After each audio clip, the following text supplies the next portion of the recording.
போகும். ஆகையினால 5% கொடுத்துட்டு கூட அதை எடுக்க மாட்டான். அப்படி அது கரையோடு இருக்கின்ற காலத்தில், அழுக்கு படிந்த நிலையில் இருக்கின்ற காலத்தில் பொறுமதியற்றதாக அது கிடக்கிறது. இதே போலதான் மனிதர்கள். வீட்டுக்காரன் அந்த இரும்பை எடுத்து கொல்லனிடம் கொடுத்து, இந்த இரும்பிலிருந்து அழகான புதிய டிசைனில் ஒரு பாக்குவட்டி செய்ததா என்று சொன்னான் என்று வைத்துக் கொள்வோம். கொல்லன் அதை எடுத்து பாக்குவட்டி செய்வதாயிருந்தால் அவன் என்ன செய்ய வேணும்? முதலில் அந்த இரும்பை எடுத்து, கரை படிந்த அந்த இரும்பை எடுத்து உலையிலே வைப்பான், நெருப்பிலே வைப்பான். வைத்துவிட்டு அவனுடைய அந்த துருத்தியை ஆட்டுவான். ஆட்ட ஆட்ட நெருப்பு பற்றிக்கொண்டே இருக்கும். இரும்பில் இருந்த கரைகள் கொஞ்சம் கொஞ்சமாக நீங்கும். கடைசியில் கரைகளெல்லாம் நீங்கின பிறகு பாக்குவட்டியாகுமா? இல்லை, கரை நீங்கிவிட்டது, அவ்வளவுதான்.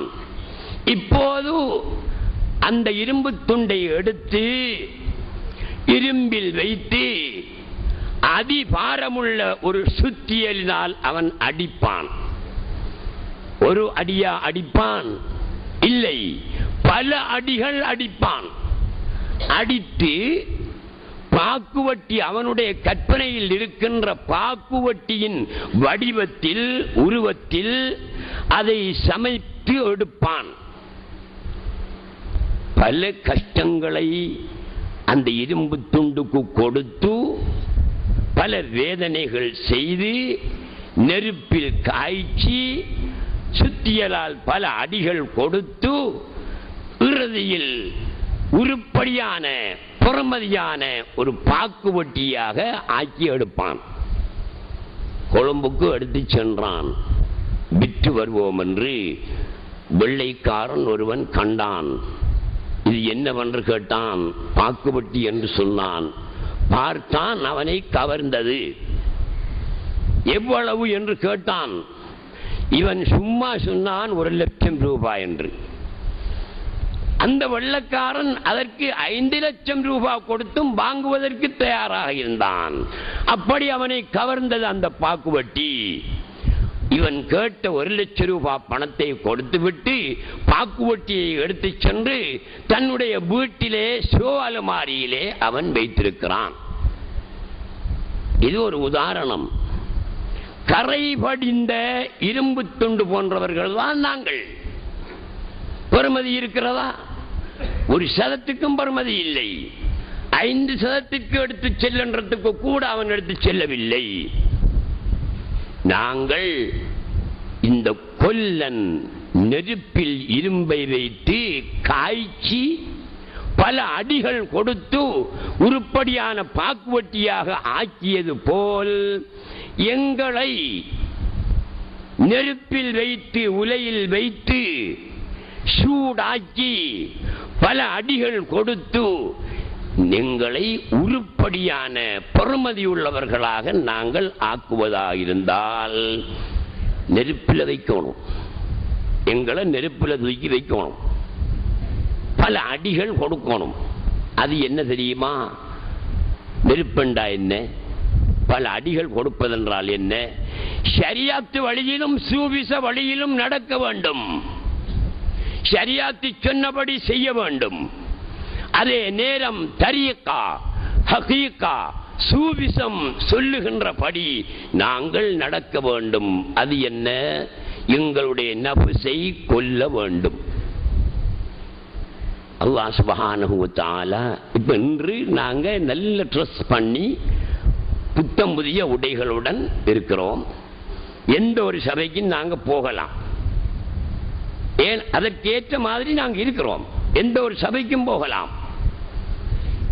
ஆனால் எங்களுடைய உள்ளம், கல்போ அசுத்தமாக இருக்கிறது. அல்லாஹ் வெளியை பார்ப்பானா, உள்ளே பார்ப்பானா? உள்ளேதான் பார்ப்பான். அசுத்தமானவர்களை எடுக்க மாட்டான். நாங்கள் அல்லாஹ்வுடைய சமூகத்துக்கு போவதற்கு இப்போது தயாரானவர்களாக இல்லை.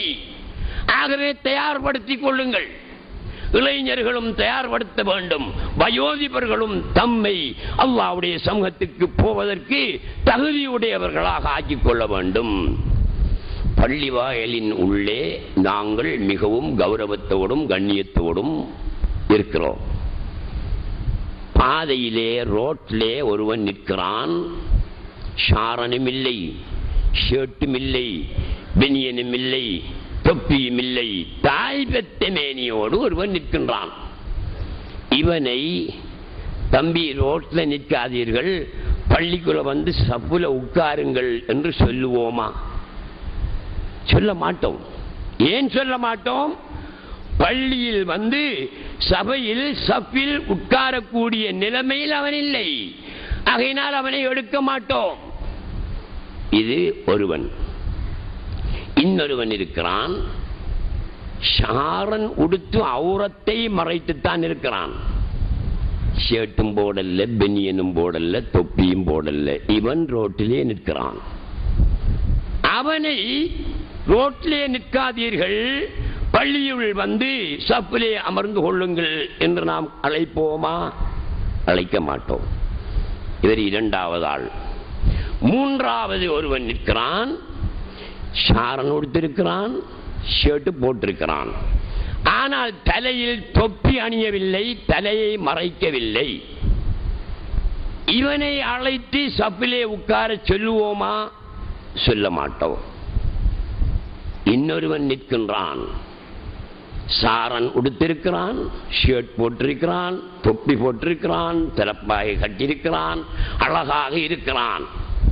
இவனை பள்ளியில் வந்து சப்பில் உட்காருங்கள் என்று சொல்லுவோமா? இல்லையா? சொல்லுவோம். ஏன்?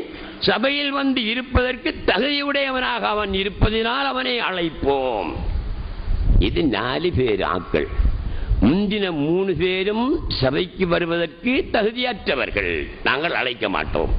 4வது நபர்தான் சபைக்கு வருவதற்கு தகுதியுடையவராக இருக்கிறார், அவரை அழைத்து சப்பிலே வைப்போம். இது 4 நப்சுக்கு உதாரணம். நப்சு 7. நாங்கள் 7க்கும் போகாம இந்த 4க்குள் நின்று கொஞ்சம் ஆராய்ந்து பார்ப்போம். நப்சு அம்மாரா, நப்சு லவ்வாமா, நப்சு முல்ஹிமா, நப்சு முத்துமஇன்னா. இந்த 4 நப்சுகளும் ஒவ்வொரு மனிதனிலும் இருக்கிறது. அதை நாங்கள் வழங்கிக் கொள்ள வேண்டும். முதலாவது நப்சு அம்மாரா. அம்மாராவில் இருப்பவரை அல்லாஹ் சுப்ஹானஹு வ தஆலா நீ என்னிடம் வா என்று அழைக்க மாட்டான். அழைத்ததற்கு வரலாறும் இல்லை. யாரை போல? முழு நிர்வாணமாக நின்றானே, அவனை நாங்கள் பள்ளிக்கு அழைக்க மாட்டோமே. அதே போல் நப்சு அம்மாராவில் உள்ளவன் முழு நிர்வாணமாக நிற்பவனை போன்று அவனை அல்லாஹ் சுப்ஹானஹு வ தஆலா வா என்று அழைக்க மாட்டான்.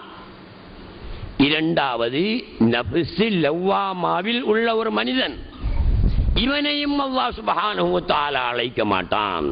இவன் யாரை போல? இரண்டாவது நபரை போல். இரண்டாவது நபர் யார்? சாரன் உடுத்திருந்தார், ஷர்ட் அணியவில்லை, தொப்பி அணியவில்லை, அவரையும் சபைக்கு அழைக்க மாட்டோமே. அதே போல் இரண்டாவது நப்சில் உள்ள மனிதனையும் அல்லாஹ் சுப்ஹானஹு வ தஆலா தன் பக்கம் வருமாறு அழைக்க மாட்டான். மூன்றாவது நப்சு